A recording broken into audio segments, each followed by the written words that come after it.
Hello guys, hope you all are doing well. Again, welcome to our channel. Today is our day 8 of mission 30 days. As you all can see on the board here, I wrote a chapter here, and I know from here your actual partnership book for class 12th accountancy begins. ठीक है बच्चे, change in profit sharing ratio हमारा आज का new topic और new chapter आप कह सकते हो। बेसिकली जो आपका पार्टनरशिप पार्ट है ना, वो यहीं से स्टार्ट हो रहा है। जो इससे पहले आपने पढ़ा ना, गुडविल और fundamentals, that were your basics.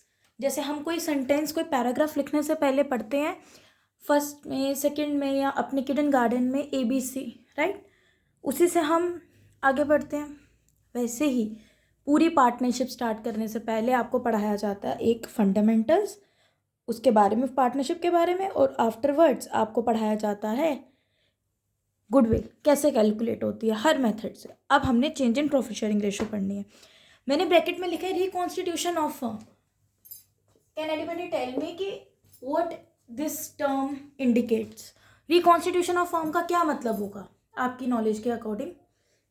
Yes, देखो बच्चे, रिकॉन्स्टिट्यूशन का मतलब हो गया, एक हम अपनी ना डेली रूटीन लाइफ से आपको एग्जांपल देंगे, so you can clearly understand my point. ठीक है, हम लोगों का घर बना हुआ है, ठीक है। अब हमने घर को रिकंस्ट्रक्ट कराना होता है या वाइट वॉश करवाना होता है, उसको बोलते हैं रेनोवेशन। दो वर्ड्स रहते हैं। ये आपका घर है, पहले से बना हुआ है आपका घर, ठीक है भाई। ये छोटे होते बनाते थे ना हम हट, और ये से हम लेक बना लेते थे। दिस इज योर हाउस, ठीक है। ये आपका बना हुआ है। अब ये बने हुए घर को हमने ठीक कराना होता है। बने हुए घर को क्या कराना होता है बच्चे? ठीक। अब ठीक हम दो वे में कराते हैं, या तो उस पर पेंट कराते हैं, वाइट वॉश का काम। वो वाइट वॉश का काम होता है, उसको क्या बोलते हैं? रेनोवेट कराना। द टर्म रेनोवेशन, रेनोवेशन करानी। बट घर में और भी बड़े सारे काम होते हैं, इंटीरियर्स होते हैं, जिनको हमें रिपेयर कराना होता है, जिनको हमें ठीक कराना होता है बेसिकली। तो रेनोवेशन तो हो गया, पेंट वगैरह कराना घर पे।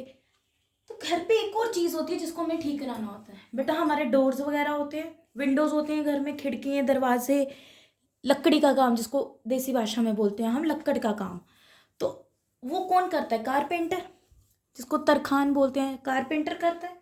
अब कारपेंटर कर रहा है लकड़ी का काम, वुड का बेसिकली। तो उसको हम क्या बोलते हैं? उस काम को, उस काम को बोलते हैं रिकंस्ट्रक्शन। रिकंस्ट्रक्ट कराना।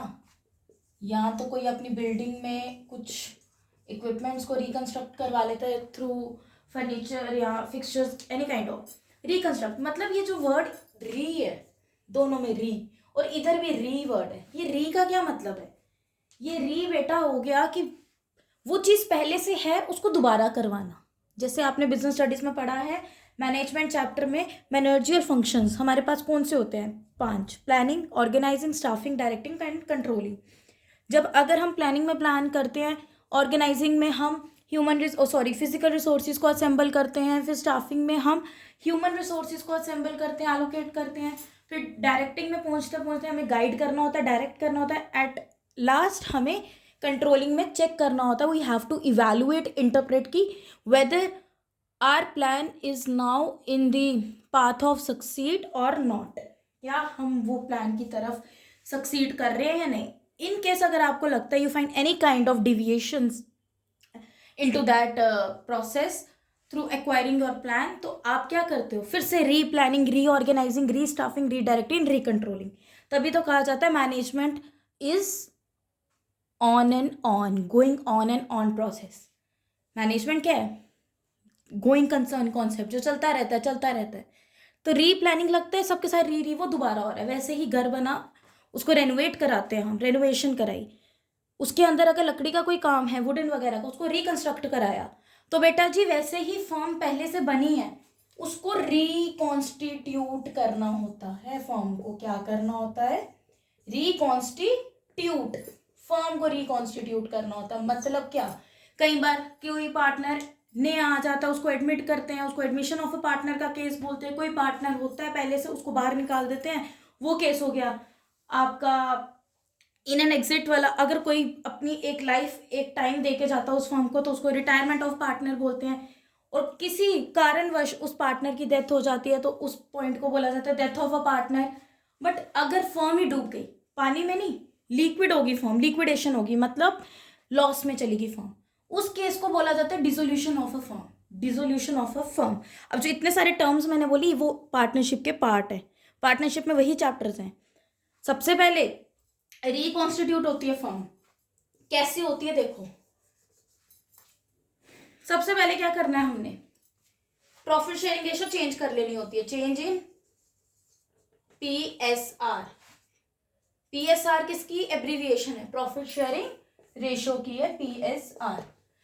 फिर प्रॉफिट शेयरिंग रेशो में चेंज करने के बाद हमें न्यू पार्टनर्स को इनवाइटिंग एप्लीकेशंस भेजनी होती है। नए पार्टनर्स आते हैं फर्म में। अब वो नए पार्टनर्स को जो आ रहे हैं उस प्रोसेस को बोला जाता है एडमिशन ऑफ अ पार्टनर। क्या बोला जाता है बेटा, एडमिशन ऑफ अ पार्टनर। फिर उसके बाद एडमिट हो गया पार्टनर। अब पार्टनर की क्या हो जाती है, रिटायरमेंट। जो आया उसने अपना एक टाइम के बाद जाना भी तो है फर्म से, एग्जिट भी तो लेनी है। और वो पूरी एक रेपुटेशन के साथ, एक अच्छी गुडविल के साथ उस फर्म से एग्जिट लेता है, जिस प्रोसेस को कहा जाता है रिटायरमेंट ऑफ अ पार्टनर। फिर रिटायरमेंट भी हो गई। अब एक केस हो जाता है कि पार्टनर की डेथ हो गई due to any uncertain health issue और अ काइंड ऑफ, कोई भी सडनली जो हो गया अनप्रिडिक्टेबल चीज अकर हो गई, हैपनिंग हो गई कोई काइंड ऑफ, तो उसकी डेथ हो गई पार्टनर की, वो हो गया डेथ ऑफ अ पार्टनर का केस। और जिसकी डेथ हो जाती है उसको बोला जाता है in accounting language deceased partner. Deceased partner, जिसकी क्या हो जाती है बच्चे, डेथ, मृत्यु हो जाती है, उसको बोलते हैं डिसीज्ड पार्टनर। अब ये सारे चांसेस हो गए। अब इनके अलावा एक और क्या चीज हो सकती है, वो हो सकती है dissolution of a firm. Partner की नहीं होती, डिसोल्यूशन फर्म की होती है, फर्म डूबती है। Dissolution of a partnership, P'(S) ship, firm.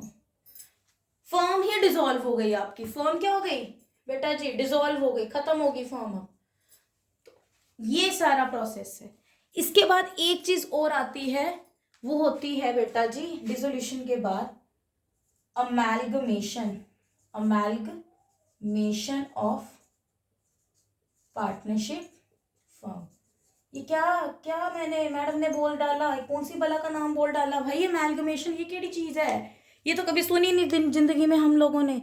ये क्या पढ़ा रही है मैडम, अमेलगमेशन, तो बोलना भी नहीं आ रहा हमें। तो घबराओ नहीं बेटा जी, amalgamation of partnership firm is not a part of your syllabus, but you must be aware about this term कि अमेलगमेशन क्या है पार्टनरशिप फर्म की। हमने भी नहीं पढ़ा है कभी ये अपनी लाइफ में, बट हमें पता होना चाहिए। ज़रूरी नहीं है कि हर चीज़ जो पता होनी चाहिए वो पढ़नी ही है, हमें अपनी जनरल नॉलेज के लिए भी पता होना चाहिए। ऐसा तो है नहीं कि 12th करके आपको MNC में अच्छी सी जॉब मिल जाएगी, अच्छी पोस्ट पे रेपुटेड, नहीं जी, आपको अपनी जनरल नॉलेज के लिए पता होना चाहिए। You have to be aware about that कि अमेलगमेशन ऑफ पार्टनरशिप फर्म, सबसे पहले तो नॉट इन आवर सिलेबस, मैं बोल्ड लेटर्स में लिख रही हूँ, it is not in this syllabus, not a part of our syllabus. ठीक है, तो अब पता क्यों होना चाहिए, जनरल नॉलेज के लिए बेटा। अब तो आपने आगे कॉलेजेस में जाना है तो कहीं पे भी लाइफ के किसी भी पॉइंट में कहीं पे भी ये चीज़ आपसे कहीं भी आ सकती है, तो याद रहेगा कि हाँ भाई कहीं तो पढ़ा था, कहीं तो पढ़ाया था। अच्छा पलक मैडम ने पढ़ाया था, अच्छा ठीक है पढ़ाया था, आ गया। कोई भी चीज़ कहीं भी काम आ जाती है, ऐसा कुछ नहीं है कि कोई आपकी चीज़ ऐसी हो कि अननेसेसरी। ऐसा मैं कुछ अननेसेसरी नहीं आपको बता रही हूँ। It is a part of partnership form, that is the another thing, it is not a part of your syllabus but it is a part of partnership firm. ठीक है, we have to consider this but we doesn't consider in your syllabus, but it is a kind of term which I think कि each and every commerce student must be aware about that. ठीक है, come to the point. amalgamation of partnership firm का term का ये मतलब होता है बेटा, जब ना एक पार्टनरशिप फॉर्म तो देखो कुछ नहीं कर सकती, एक से ज्यादा अमेलगमेशन ऑफ पार्टनरशिप फर्म का मतलब हो गया जब क्या, जब दो या दो से ज्यादा, टू और मोर पार्टनरशिप फर्म्स, व्हेन कह रहा है बेटा, व्हेन टू और more partnership firms comes into an existence,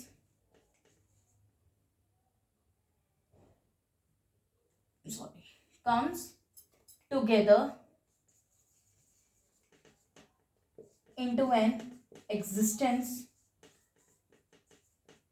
in order to or in interest to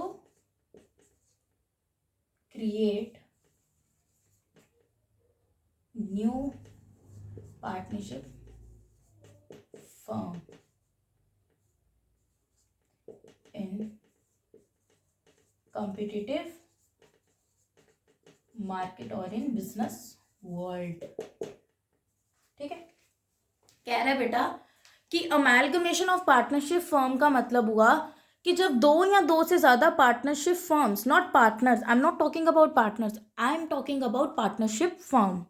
कह रहे हैं जब दो या दो से ज्यादा पार्टनरशिप फर्म्स एक साथ आती हैं, they comes together into an existence, mind में ये कॉमन इंटरेस्ट बिठा के कि हमने एक न्यू पार्टनरशिप फर्म बनानी है, क्रिएट करनी है इस कॉम्पिटिटिव मार्केट में। बस अब ये जो मैंने बताया ये सारा आपका पार्टनरशिप का पार्ट है। अभी सबसे पहले ये पहला चैप्टर आप पढ़ोगे, फिर इसके बाद ये वाला पढ़ोगे, ये करके done with partnership part.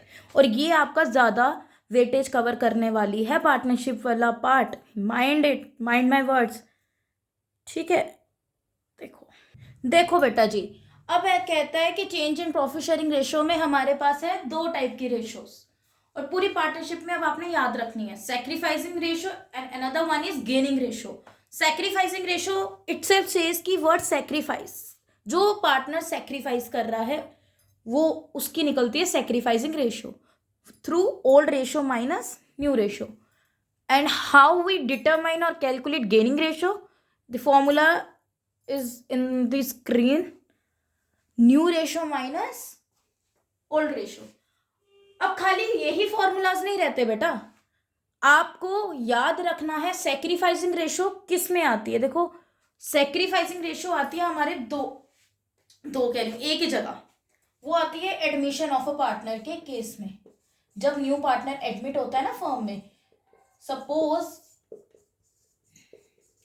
ABC partners है और D नया पार्टनर आ गया, तो D जो आया है वो गेन करेगा, जो बाकी के एग्जिस्टिंग पार्टनर्स हैं पहले से ही फर्म में ओल्ड पार्टनर्स, उनको सेक्रीफाइस करना पड़ता है बेटा जी न्यू पार्टनर के लिए। ठीक है, उसको कैलकुलेट करने के काफ़ी सारे केसेस भी रहते हैं, but will discuss in admission chapter. वो केसेस के बारे में हम एडमिशन चैप्टर में डिटेल में पढ़ेंगे। ठीक है, for now you just remind और you just understand my point कि एडमिशन के एडमिशन चैप्टर में जब आपको एडमिशन ऑफ अ पार्टनर का क्वेश्चन आएगा, उस चैप्टर में उस क्वेश्चन में सैक्रिफाइसिंग रेशियो का यूज होता है।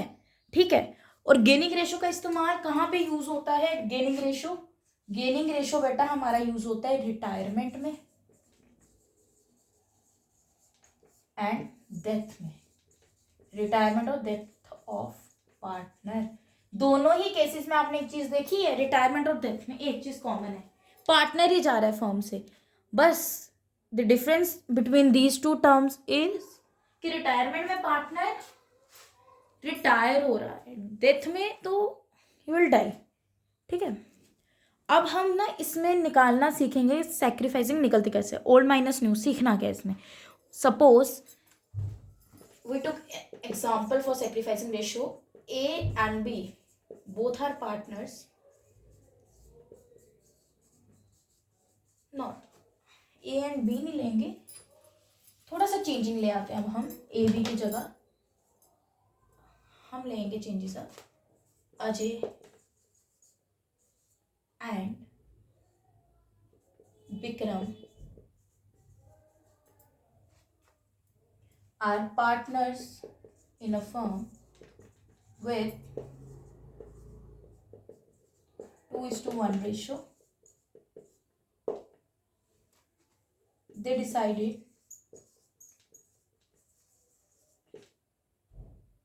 in future their share will be equal, determine sacrificing ratio। ठीक है जी, आपने सेक्रीफाइसिंग रेशियो कैलकुलेट करनी है किसकी, अजय और विक्रम की। ओल्ड रेशियो आपके पास है, ओल्ड रेशियो आपके पास है, न्यू भी आ गई, ओल्ड आ गई 2:1, न्यू क्या कह रहा है, जो फ्यूचर में शेयर कर रहा है वो न्यू होगी इक्वल, मतलब 1:1। अगर 3 पार्टनर्स होंगे, 4 पार्टनर्स होंगे तब भी यही प्रोसेस लगने वाला है, यही ट्रीटमेंट होगा। The treatment will be same, not a single inch of change will be coming in the question. The solution to this question is, देखो अजय आपने सिंपल लिखना calculation of sacrificing ratio. Sacrificing ratio को बच्चे हम S/R करके भी लिखते हैं, जी गेनिंग रेशियो को G/R करके भी लिखते हैं। अजय की क्या फॉर्मूला रहता है, फॉर्मूला आपको पता होगा तो फटाफट कैलकुलेट हो जाएगा, ओल्ड माइनस न्यू, राइट। इसको हम ऐसे लिख सकते हैं OR, इसको NR लिख सकते हैं, ठीक है जी। ओल्ड क्या है 2:1, मतलब 2/3 और 1/3 दे ओल्ड रेशियो। न्यू क्या है इक्वल, मतलब 1:1 हो गई इनकी ना न्यू रेशियो, फ्यूचर रेशियो, या फिर इसको आप कह सकते हैं न्यू रेशियो, 1/2 1/2। अब एलसीएम तो लेना आता ही है आप लोगों को, ठीक है जी। 3 2 6 ले लेंगे कॉमन, तो 2 2 4 - 3 is 1/6, 6 2 - 3। अब आप बोलोगे इसमें एक का आंसर माइनस में आया, बिल्कुल यही मैं आपको बताना चाहती थी, एक ही क्वेश्चन में डिफरेंस। इतना डिटेल में तो आप लोगों ने पूरा साल पढ़ा ही है सेक्रीफाइसिंग गेन, बट आपको मैं फिर एक रिमाइंडर देने लगी हूँ, याद रखना, जिसका आंसर बच्चा प्लस में आता है वो सेक्रीफाइस कर रहा है, जिसका माइनस में आ रहा है वो मतलब गेन कर रहा है। पता लगा, अब सेक्रीफाइसिंग वाले की रेशियो हमेशा पॉजिटिव निकलेगी प्लस में, गेनिंग वाले की रेशियो हमेशा नेगेटिव निकलेगी, या तो उसको माइनस में रखो या फिर उसको और ऐसे ब्रैकेट में रखना होता है, और ब्रैकेट विल बी डिसेंट। आपको ब्रैकेट यूज करना चाहिए as a accountancy student, as a commerce student, you have to use bracket in case of negative answer, ठीक है। जिसका आंसर माइनस में आ रहा हो, नेगेटिव आ रहा हो, मतलब दैट पार्टनर गेन्ड, और जिसका माइनस और प्लस में आ रहा है पॉजिटिव, वो सेक्रीफाइस कर रहा है। चाहे आपको अब 4 पार्टनर्स आ जाएं, 5 आ जाएं, ऐसे ही प्रोसेस रहने वाला सेक्रीफाइस के फॉर्मूले में, न्यू ओल्ड माइनस न्यू। अब अगर यहाँ पे आपको विक्रम का प्लस में आता, सपोज आंसर विक्रम का आता 2/6 प्लस का आता, अगर एक एग्जांपल दे रही हूँ आपको मैं, तो रेशियो विल बी 1:2, इनके सेक्रीफाइसिंग रहनी थी 1:2। अब हमने इसमें एक चीज और पढ़नी है, देखो देखो बेटा, अब इसमें आपको बताएंगे हम गुडविल का ट्रीटमेंट। गुडविल चैप्टर पढ़ लिया ना अच्छे से, अब आपको इसमें गुडविल का ट्रीटमेंट बताएंगे, अकाउंटिंग फॉर गुडविल या ट्रीटमेंट ऑफ गुडविल, ठीक है जी। अब गुडविल का क्या ट्रीटमेंट, क्या अकाउंटिंग रहने वाली है in case of change in profit sharing ratio. याद रखना, जब आपको आएगी पेपर में कि you have to pass a single adjustment entry for goodwill, मतलब गुडविल की सिंगल एडजस्टमेंट एंट्री क्या होगी। आपसे मैं नॉर्मल लैंग्वेज में पूछ लूँ, अगर आप प्रैक्टिकल्स देने जा रहे हो, वहां पे अगर आपसे क्वेश्चन पुट कर लिया जाता है कि भाई बताओ गुडविल की एडजस्टमेंट एंट्री क्या है, आपने सिंपल एक एंट्री माइंड में बिठानी है, एक ही एंट्री रहती है गुडविल की adjustment entry, and that will be, पता होगा आपको, gaining partner to sacrificing partner, gaining partners capital account DR to sacrificing partners. देखो बेटा जी, पार्टनर्स कैपिटल अकाउंट, देखो पुत्र जी क्या करना है, अगर तो आपको क्वेश्चन में मेंशन है कि आपने आपने नहीं, पार्टनर्स की आपको कैपिटल जो है वो गिवन जो है वो है फिक्स्ड, तो आप कैपिटल वर्ड की जगह यूज करोगे करंट अकाउंट, मतलब gaining partners current account DR to sacrificing partners current. क्यों? क्योंकि मैंने बताया फिक्स्ड के केस में 2 अकाउंट्स की मेकिंग होती है, कैपिटल एंड करंट। बट कुछ नहीं लिखा, कोई स्पेसिफिकली मेंशन नहीं है, ना फिक्स ना fluctuating, neither fixed nor fluctuating, तो आपने सिंपल ऐसी एंट्री लिखनी है, gaining partners capital word use करना है, बोथ इन डेबिट और क्रेडिट साइड। बट अब आ जाते हैं कि इधर एंट्री पास कैसे करनी है भाई। आपको आ गई ना सेक्रीफाइसिंग रेशियो कैलकुलेट करनी। जैसे अजय और विक्रम थे, अजय ने उसमें सेक्रीफाइस किया था क्योंकि उसका शेयर आया था प्लस में, विक्रम ने वहां पे क्या किया था, विक्रम ने बेटा वहां पे किया था गेन, क्योंकि उसका आंसर माइनस में आ रहा था। He was gained in that question, minus में था, नेगेटिव आंसर था उसका। अब वो गेन कर रहा है, इट मीन्स उसको एंट्री में डेबिट कर देंगे, Vikram capital account DR to Ajay capital account, लगा पता, जो गेन कर रहा है उसको डेबिट कर दो। अब रेशो पे डिपेंड कर रहा है, जैसे आप निकाल रहे हो, अगर जो प्लस में आ रहा है वो गेन सेक्रीफाइस कर रहा है उसको क्रेडिट कर दो, एडजस्ट गुडविल की एडजस्टमेंट एंट्री के केस में, ठीक है। अब इसके साथ हम एक क्वेश्चन करेंगे, सिंपल सी एग्जांपल लेंगे, ठीक है, nothing to worry about, simple एक एग्जांपल लेंगे, रुको। देखो बच्चे, as you can see we have the question regarding adjustment entry for goodwill. Question says Sita Gita and Rita partners थे 3:1 की रेशो में, उनकी कैपिटल्स आपको इतनी इतनी respectively given and 2, 4 and 6 lakhs respectively. अब वो डिसाइड कर रही है उनकी फ्यूचर पीएसआर मतलब फ्यूचर प्रॉफिट शेयरिंग रेशो होगी 2:1, 2:2:1, रेशो निकल जाएगी। प्रॉफिट हो रहा है फॉर द ईयर 2018 इतना, 2019 में आई थिंक लॉस हुआ 18,000 का, 2020 में 38,000 का प्रॉफिट हुआ है, और 2020 में again profit 40,000। And the question says कि you have to determine, you have to measure the और you have to pass the single adjustment entry for goodwill during the year ended on 31 March 2021। Simple question है, question की पहचान ऐसे करनी है। अब आपको थोड़ा माइंड में आ रहा होगा कौन से मेथड के थ्रू गुडविल निकलेगी। सामने आपको प्रॉफिट्स लॉसेस गिवन है, तो ये एवरेज प्रॉफिट से निकल जाएगी आपकी। एक चीज इसमें लिख लो, आप ऐड ऑन करो 3 years परचेज, 3 years परचेज मतलब परचेज ईयर्स कितने हैं 3, ठीक है, सिंपल निकल जाएगी गुडविल। रेशो कैलकुलेट करो, जो गेन कर रहा है उसको डेबिट करो, पार्टनर को जो वो कर रहा है सेक्रीफाइस कर रहा है उसको क्रेडिट कर दो, सिंपल, जिसका प्लस में आ रहा है वो क्रेडिट, जिसका माइनस में आ रहा है वो debit. Now look at the board.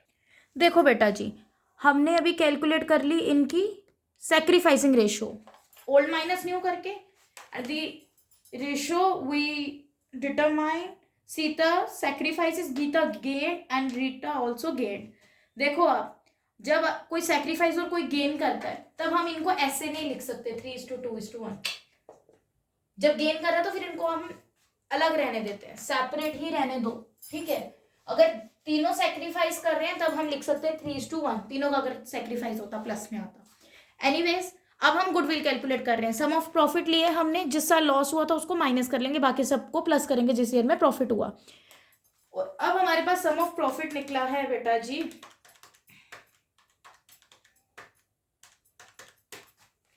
80,000, is it 20 + 30 58 + 40 98 - 18 will be 80, और हमारे पास कितना निकल के आया 20,000।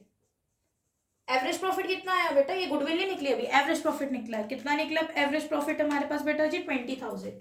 अब हमने गुडविल निकालनी है। गुडविल एवरेज प्रॉफिट से कैसे निकलती है, AP multiply by number of years purchase या total number of years purchase, कुछ भी कह सकते हो, सब वर्किंग नोट में शो करना है। आंसर में सिर्फ एक ही चीज आने वाली है बेटा आपके सॉल्यूशन में, सिंगल एडजस्टमेंट एंट्री, ये सब वर्किंग नोट का पार्ट है। रेशो कैलकुलेट करनी, गुडविल कैलकुलेट करनी, सब कुछ आपने इसमें वर्किंग नोट में शो करना है, ठीक है। यू हैव टू कैलकुलेट और show your workings clearly in working note only, ठीक है। CBSE में बार बार बोल रही हूँ मैं, स्टेप्स के नंबर हैं आपके, अमाउंट क्या, एक नंबर होगा, 1 या 1.5, आधा 1, इतना स्टेप्स करो बच्चे, स्टेप्स फॉलो करने हैं आपने। Anyways 20,000 AP multiply by number of year purchase 3 है ना, तो गुडविल आई अब फॉर्म की 60,000, ये हमने गुडविल इसकी डिटरमाइन कैलकुलेट कर ली। अब ये गुडविल बटेगी तीनों पार्टनर्स को इन देयर स्पेसिफिक सेक्रीफाइसिंग और गेनिंग रेशो। देखो बेटा, अब हमने निकालनी है एंट्री पास करने निकालना तो नथिंग, कुछ भी नहीं है। एंट्री क्या आएगी, गेनिंग टू सेक्रीफाइस, गेन कौन कर रहा है, गीता और रीटा, और इसमें कुछ नहीं मेंशन है स्पेसिफिकली उनकी कैपिटल्स क्या है, फिक्स या फ्लक्चुएटिंग, तो क्या मान के चलेंगे, क्या एज्यूम करेंगे कि फ्लक्चुएटिंग है। गीतास कैपिटल अकाउंट DR, कभी भी नाम के साथ अकाउंट नहीं लगाना, गीता अकाउंट नहीं लगाना, नाम के साथ अपोस्ट्रोफी S और कैपिटल और करंट अकाउंट, ठीक है। रीटा भी क्या कर रही है, gain, Gita Rita's capital account DR2, sacrifice कौन कर रहा है, सीता, सीतास कैपिटल अकाउंट, ठीक है। सिंपल एक आपने नीचे नरेशन लिखनी है, नरेशन के नंबर होते हैं बेटा, बीइंग, एडजस्टमेंट, एंट्री, पास्ट, कुछ नहीं होता, नरेशन रटनी नहीं होती, जो पूछा गया उसी को बीइंग लगाना है बस, नरेशन स्टार्ट होती है बीइंग से, अदरवाइज नंबर नहीं मिलेंगे। बीइंग लगा के आगे जो पास की एंट्री उसका नाम लिखते हैं, एडजस्टमेंट एंट्री पास की तो वही लिखते हैं, बीइंग एडजस्टमेंट एंट्री पास। एनीवेज गुडविल कितनी थी, 60,000, यहाँ पे आनी है गीता और रीटा का बैलेंस, गुडविल का शेयर, तो हम ऑपोजिट साइड शो करेंगे, सॉरी 60,000 था, 20 तो एवरेज प्रॉफिट था, 60,000 मल्टीप्लाई बाय कितना है इसका गेन, 2/30 गीता का, और रीटा का कितना है 1/30, और सीता का क्रेडिट में जाना तो शो करेंगे वर्किंग्स ऑपोजिट साइड, 3/30 था सीता का, राइट, 3/30,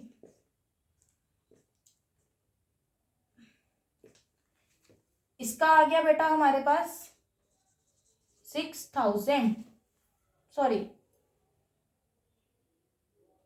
3/30 था ना, हाँ तो ठीक है, यहां आ जाएंगे, ये आ गया हमारे पास 2,000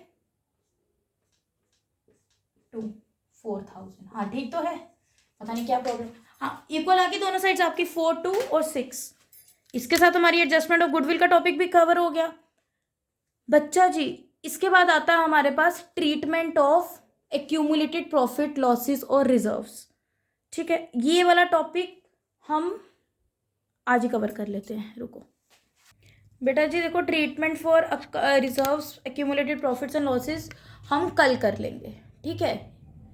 आज हम करेंगे ट्रीटमेंट फॉर एग्जिस्टिंग गुडविल, और गुडविल ऑलरेडी अपेयर्स इन दी बुक्स, एक एंट्री पास होती है जब गुडविल पहले से ही आपकी बुक्स में अपेयर होती है, the only single entry will be passed in that case when goodwill already appears in your accounting books, एक एंट्री पास होगी, the entry will be all partners, जो भी सभी पार्टनर्स हैं, ऑल पार्टनर्स कैपिटल, और current कब आएगा, when their capitals are fixed in nature, to goodwill account, जितनी गुडविल आपको गिवन होगी क्वेश्चन में, सपोज 10 लाख जितनी भी रहेगी, और अगर कैलकुलेट करनी है तो गुडविल कैलकुलेट करने के सारे मेथड आपको आ गए हैं, अब आपने आइडेंटिफाई करना खुद है क्वेश्चन में कौन सा मेथड इसमें अप्लाई होगा, किसके थ्रू निकलेगी इसमें गुडविल, ठीक है जी।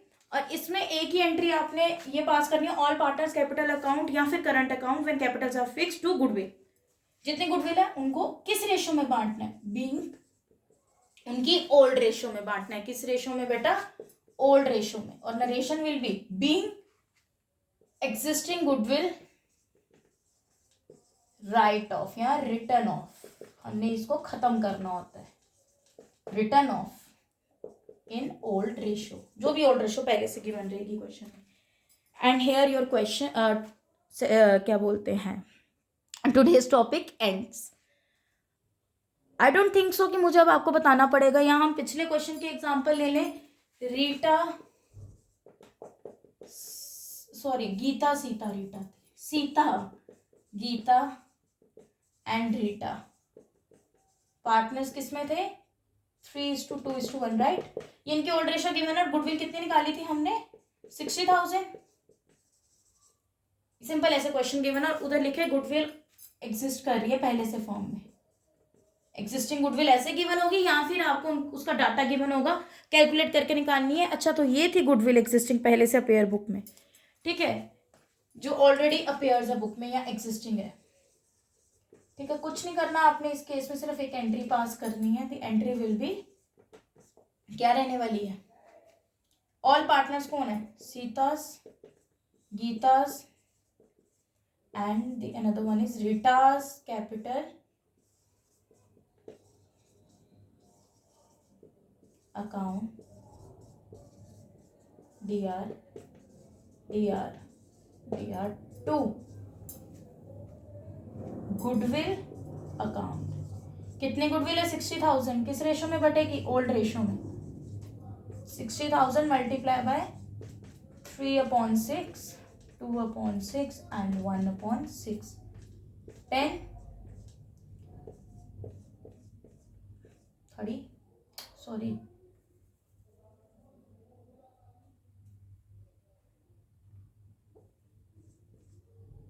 हाँ तो ठीक तो किया था. सॉरी 10. ठीक है जी, ये रहने वाली है. Simple. Any doubt till this? kindly ask me and kindly let me know in the comment section if you're facing any kind of error or any kind of deviation in the session today. और इसकी narration क्या रहेगी? Being क्या? Being existing goodwill write off या being goodwill written off. Simple और easy कर लो. Being goodwill written off. That's it and that's all for today guys. We'll meet on tomorrow and here our lecture ends for today. Kindly let me know in the comment section if you guys are facing any kind of doubt in any session till today. I will definitely clear each and every doubt of yours. And do subscribe, like, comment, share and kindly press the bell icon. That's all for today. Stay tuned.